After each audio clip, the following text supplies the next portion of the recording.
Welcome to the Gaggle, where we talk politics in Arizona and beyond. This week, Martha McSally enters the U.S. Senate race and Governor Doug Ducey unveils his state budget. But we start with kind of an unusual piece of legislation. Maria Paletta, what's being contemplated at the legislature?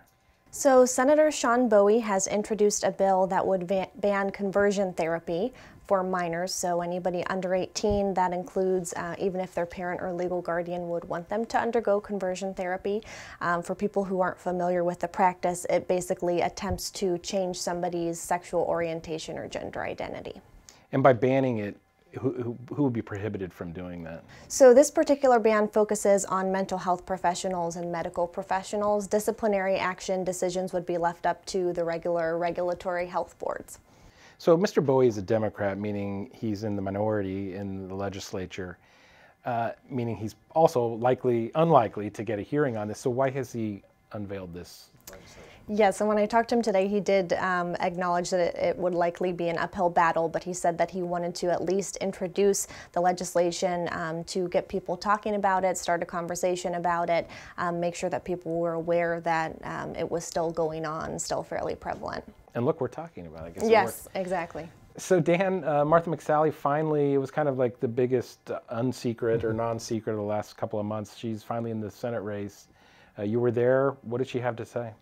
Well, yeah, she got preempted earlier in the week by Joe Arpaio, which was kind of less expected. He actually is running too, but kind of the field is set on the Republican side, it seems like, now that McSally has entered the race. What was a little surprising was kind of the hard right turn that she took in announcing. She's always been portrayed as sort of Mitch McConnell's establishment pick. He called her one of his top recruits of the cycle. In fact, the Martha McSally that showed up in a vintage World War II airplane was actually far to the right of the moderate Republican that everybody knew from the 2nd Congressional District in southern Arizona. So now we have Kelly Ward, Joe Arpaio, Martha McSally. What does polling show so far? A couple of polls indicate that Arpaio seems to be hurting Kelly Ward, who had been the GOP front runner for a while, in the space between Flake dropping out, the incumbent Jeff Flake not running for re-election, and the new candidates. I think Joe Arpaio has really hurt her, and the polls seem to stack up. It's still close. It's still early, but they've been stacking up McSally on top, followed by Arpaio, followed by Ward. So Ryan, the big news at the state capitol at the end of last week was Governor Doug Ducey unveiling his budget. The focus seems to be education. What is he proposing to do for schools? Well, the governor billed this as restoring the budget, as restoring all of the recession-era cuts that were made to the education budget. After having a holiday weekend to look things over, Democrats today didn't quite buy it.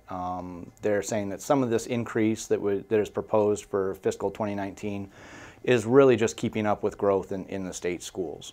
So given that this seems to be sort of the main point of disagreement, is there any room for more to be done for schools? I'm sure the Democrats see it that way, but what do you hear from Republicans on that side? Well, Republicans were not surprised that education was the primary focus of the budget, and they do seem to agree that the state needs to put more resources in that area. But today they had a debate on the floor regarding how some of that would be accomplished. There's about $88 million in that budget for bonding for new construction. And some of the Republican lawmakers were uneasy, they said, with taking on new debt. So we'll have to see how that plays out. So what are you watching for this week, Maria Paletta? This week I'm looking at implementation of text to 911 services, so being able to, just like it sounds like, text and get emergency services, which can help if you're deaf, hard of hearing, or they also say in domestic violence situations. Interesting. Dan? Keeping tabs on Jeff Flake's Don Quixote-like crusade to curb Donald Trump on issues of civility and the coarseness of the dialogue in Washington. Is Trump a windmill in that metaphor? I think so. Ryan? Well, I'm looking into the governor's claim during his State of the State that the Cosmetology Board is acting as bullies when they try and enforce health and safety regulations. I'll be interested to hear what turns out from that. That's it for the Gaggle this week. We'll be back next week.